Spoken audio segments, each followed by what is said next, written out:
Hi and welcome to Prepping Essentials.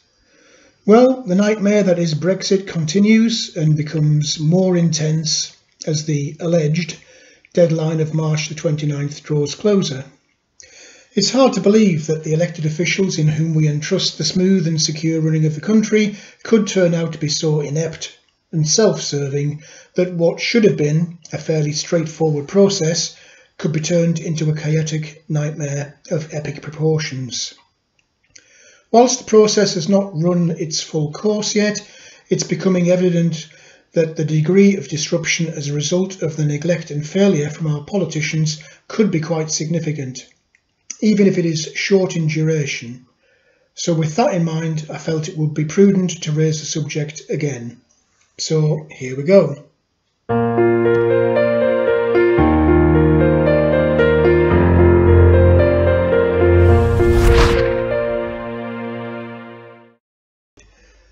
I've already done 2 previous videos on the subject of Brexit, and I had imagined it would be sufficient, but the way the process is being mismanaged, I do feel it merits another video. However, bear with me, as the main topics I'll raise are perfectly relevant for everyday prepping, let alone for managing the transition to whatever form of Brexit we eventually end up with. As I've mentioned in my previous Brexit videos, you should be treating Brexit as just another potential crisis, but with the advantage of being warned well ahead of time. With luck, rather than good judgment on the part of our politicians, we will end up with some form of deal which is better than the one we currently have, even if that ends up being no deal and us leaving the EU on WTO rules. At least we'll know where we stand.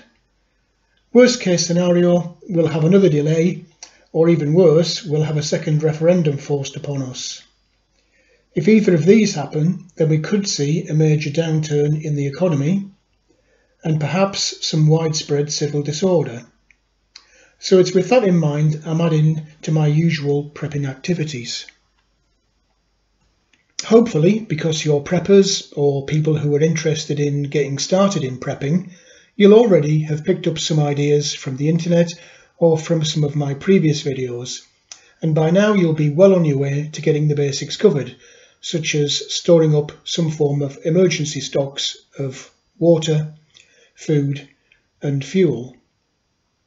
I think that I already have both water and food well covered, but fuel for me is an issue. This is because I live in an area where we don't have a mains gas supply and I can't have a wood burning stove. Because of this, my home relies totally on electricity for heating, hot water and for cooking. So I've already made some provision for the loss of electricity by having a portable petrol-powered electricity generator. You might have seen that in a previous video. I also have a small-scale solar power setup, and over the past week I've taken my solar one step further by setting up a larger solar system in my garden shed. Indeed, another solar panel was just delivered today.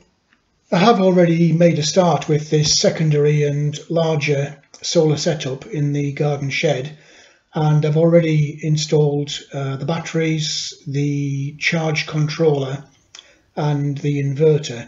So now that the extra panels have arrived, I can get cracking at some point this week and finalise the installation and get it all hooked up and ready to go. If you're interested in that or anything else to do with solar and you'd like more information, then just do leave a comment in the comment section below. Maybe I can do another video on solar at some point over the next few weeks or months. You might also want to look at that previous video I did on the smaller scale solar battery bank. That might be useful for you as well as a source of alternative energy if the power does go out. Another aspect of prepping which I've considered a little bit more than usual of late is the issue of personal security. Unlike in the United States, the UK has very strict laws around the personal possession of firearms and other types of weapons. It's even illegal here to carry pepper spray, let alone anything more serious. But whenever there's something hits the fan scenario, it's something that you should consider.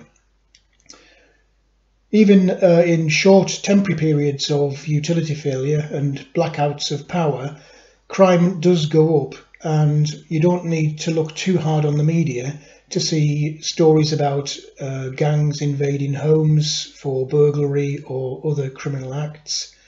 And you are going to need some kind of weapon, not just for self-defense, but in a true grid down something hits the fan scenario, you'll also need some kind of weapon to help you to hunt for wildlife as a source of food when the supermarket shelves run out. Again, if you want to know more on this subject, just leave a question in the comment section below and I'll do my best to answer it. But the prime number one rule during any something hit the fan scenario is taking care of yourself and your family and making sure that everyone is safe.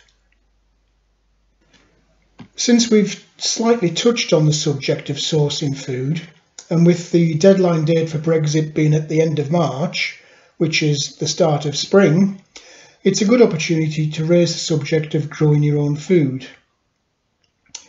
I know that some people, me included, might not have access to a large space to grow fruit or vegetables.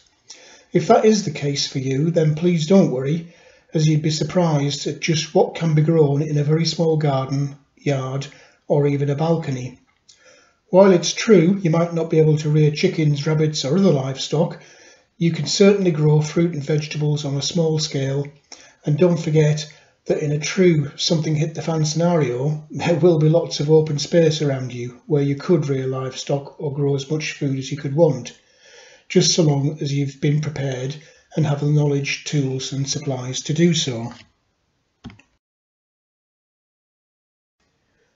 For my part, I keep stocks of seeds as part of my normal prepping supplies, and whatever I might plant in a year, I'll simply replace them with new stocks, just to make sure that I have plenty on hand in case there's a something hits the fan event. So I thought I'd just drag some of these out and let you see what kind of things I do keep.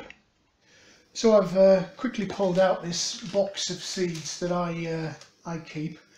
I actually keep them in another container that's blackened out, make sure that they don't spoil. There's everything you can think of here. We've got courgettes, we've got different kinds of cabbage, broccoli, we've got spinach, radish, swedes, parsnips and turnips. We've got onions, more broccoli, more cauliflower, yet more cabbage. We've got a variety of different carrot seeds. We've got some beetroot, more onion, yet more broccoli and cabbage, again cabbage, onions, we've got different kinds, we've got beetroot, yet more carrots, don't you just love carrots? We've got melon, and then we've got a variety of different onions, more beetroot, more melons, and so on and so forth. One of the things to bear in mind when you're looking at the subject of seeds, quite often the packs that you get in your normal garden centres, you need to check to make sure that they're actually heirloom seeds. These absolutely are, because they were bought specially as heirloom seeds from a specialist grower. But some of the ones that you get in the garden centre, they kind of look like this, or in your bargain shops, they're not actually heirloom seeds. The important thing is, if a seed is not an heirloom seed, then when you plant that seed in the ground, and you'll definitely grow carrots, cauliflowers, whatever, any seeds that are produced from that plant most likely will not be able to be planted and germinate into future plants. They're actually non-viable seeds that are produced. So please do check. Sometimes it's on the back of the pack, sometimes it's not. Safest bet is to go to a specialist seed supplier such as these and get heirloom marked seeds. Just something for you to think about when you're looking at the subject of seeds.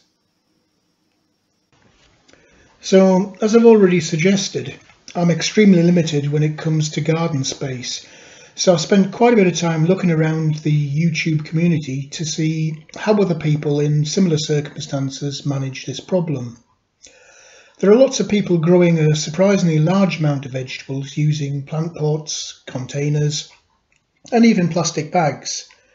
I tried this out for the first time last year and successfully grew a variety of vegetables in small pots. And as an experiment, I left some of them in the pots over winter to see what would happen. So this is what's left over from last year. I left some of the carrots in the pots because they need to grow for 2 years before they'll produce some seeds, and I wanted to experiment with that. I left some broccoli in, if truth is known, because caterpillars stripped the leaves bare, and I wanted to see if they would regrow over the winter, and they did. So both the carrots and the broccoli have made it through the winter. I've learned a lot in the process and I've got a bit of a head start on the growing year. Growing food from scratch is a skill you'll definitely need in a major something hits the fan event.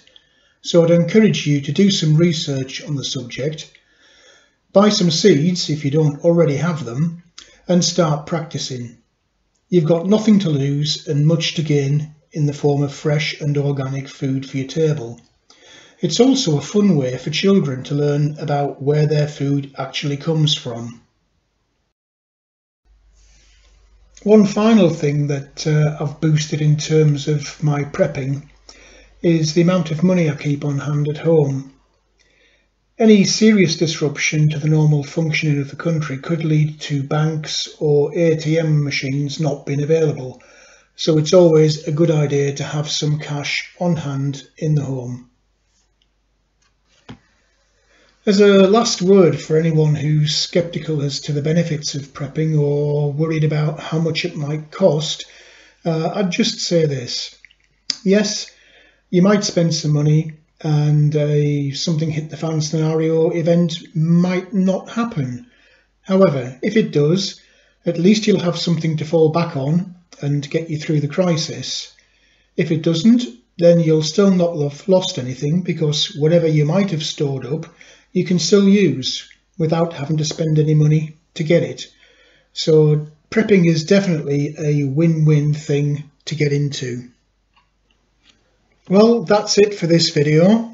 Apologies to anyone outside the UK who has no interest in or will not be affected by Brexit, but it is something that's important for people who do live here in the UK. Hope you found something of use in the video. If you do have any comments, please feel free to leave them in the comment section below. Any questions you leave, I promise I will try to answer every single one of them. If you've liked the video, then please do click on the like button and feel free to hit the subscribe button so you can find your way back and be informed as and when future videos are uploaded. And again, grateful for anybody who wants to share the video with others and help grow my viewing community. But for now, thanks for watching, and I'll see you in the next video.